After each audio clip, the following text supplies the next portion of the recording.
Breaking news from the Alert Center. One man is injured after a stabbing early this morning at a Burger King location here in North Omaha. This happened shortly after 12:30 a.m. Omaha police responded to this incident in the restaurant parking lot near 28th Street and Ames Avenue. And police tell First Alert 6 on the scene that prior to the stabbing, two men were involved in an altercation. They say one of the two men pulled out a knife and stabbed the other. And the man was then taken to the hospital by private vehicle. That's what police dispatch confirms. And according to OPD, his injuries are believed to be non-life-threatening. Well, an officer on the scene confirmed that the stabbing happened in the parking lot, and an investigation into the incident has started.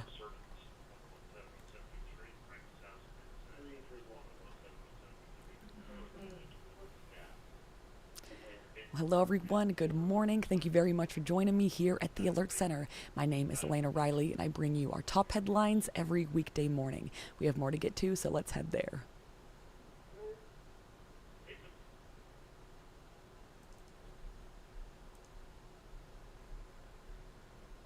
Right, well, last night, President Donald Trump signed a bill to stop the longest ever shutdown in U.S. history. That's 43 days. And according to the Associated Press, the signing ceremony came just hours after the House passed the measure on a mostly party-line vote of 222 to 209.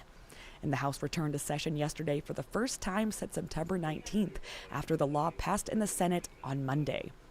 The bill includes the rehiring of some federal workers fired by the Trump administration since the shutdown began, and ensuring SNAP benefits are funded through next September. That's what AP reports. And the package will fund the government through January 30th. Well, Nebraska Representative Mike Flood did respond to this. In a statement, he said after more than 40 days, the Democrat shutdown is finally over. Over the last several weeks, families have waited for food assistance, homebuyers couldn't purchase flood insurance, and over 1 million federal employees went without pay. This bipartisan agreement to reopen the government delivers 3 of the 12 annual appropriation bills, while giving Congress until January 30th to complete the rest. He says, importantly, the package extends SNAP, WIC, and other critical programs through the end of the fiscal year so that working families have certainty. And then a little more Nebraska-centered here, he says, additionally, it includes $16 million to further support the construction of the National Center for Resilient and Regenerative Precision Agriculture located at Innovation Campus in Lincoln, and over $42 million in funding for Offutt Air Force Base's Survivable Airborne Operations Center program. So that is what Flood has to say on that after the signing.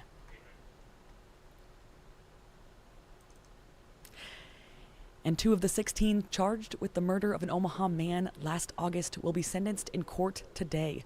Mursal Jama, he's 64. He was shot and killed in Omaha as he got home from his second job as an Uber driver. Investigators arrested 6 boys for the murder. They're ranging in ages from 11 to 17.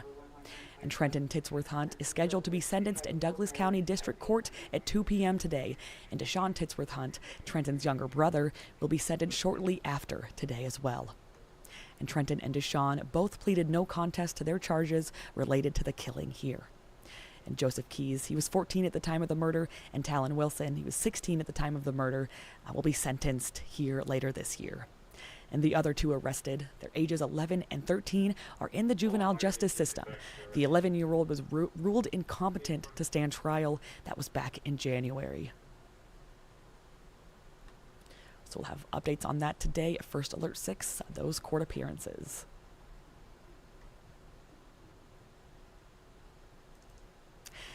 And the next phase of construction at the 72nd and L interchange will result in major traffic impacts starting today. 72nd Street is scheduled to be closed in both directions as the demolition of the L Street Bridge begins today. It is set to reopen no later than 6 a.m. on Tuesday. That's according to Jarrett Lansford with First Alert 6 Traffic. And traffic on L Street between 78th and 67th will be reconfigured to a 2-lane, 2-way arrangement that is scheduled to last through the fall of next year, so be aware of that. And the intersection is in the process of being rebuilt, with construction expected to last through next fall, so a lot going on here. And for more traffic updates, you can check out our traffic blog that is at First Alert 6 online.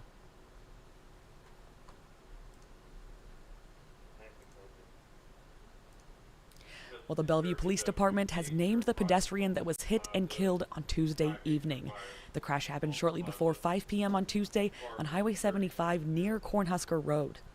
And an initial investigation revealed that a concrete truck was northbound on Highway 75, also known as the JFK Freeway, when a person was struck. And in a release, 17-year-old Odell Jackson, he's of Bellevue, he was named as the pedestrian, and he was pronounced dead at the scene. Well, yesterday morning, Bellevue East High School confirmed that Jackson was a senior there. They sent a statement to us. They said that we are deeply saddened to hear of the passing of one of our students. Bellevue Public Schools extends our heartfelt sympathies to the family and friends of Odell during this difficult time.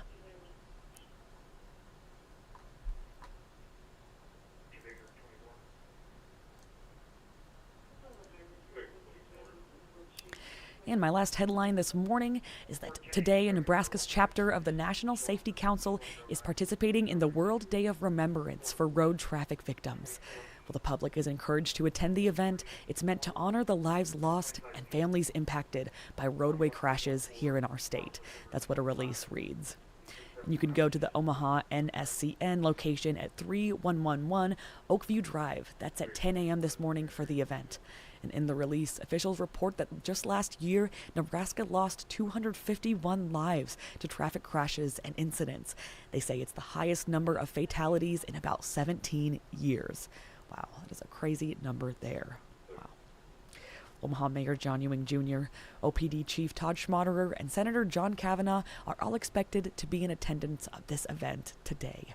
So honoring those lives lost, very, very important. Right, we're going to head here to First Alert 6 online with my web story here. This is 6 Things You Need to Know. It's Thursday, November 13th.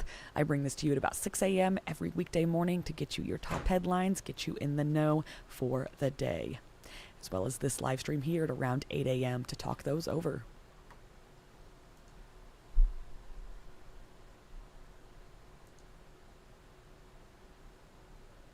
All right, well, thank you very much for joining me this morning, and have a good start to your day.